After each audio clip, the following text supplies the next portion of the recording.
The year is 1817, and here in the galleys of justice, 21-year-old Daniel Diggle is about to be sentenced to death for attempted murder.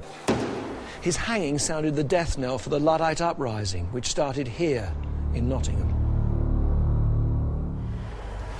It's hard to believe that our story begins with a simple domestic scene here in Calverton.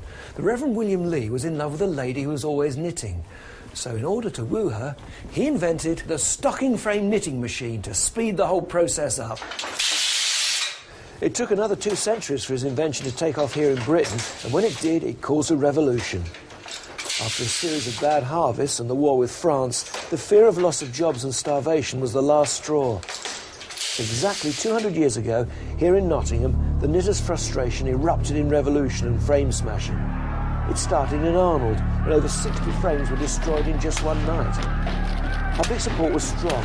Despite a tempting reward of over £200, the authorities couldn't find out who did it.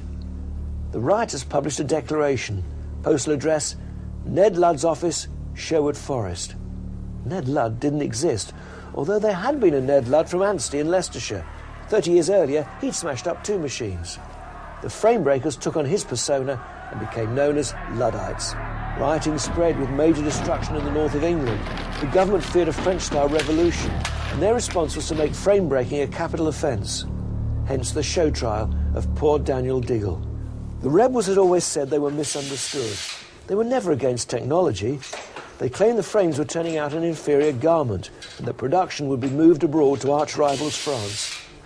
And their legacy? Well, sadly, the word Luddite means someone who opposes technology, not someone who embraces craftsmanship. But we are left with this rather fine museum here in Ruddington.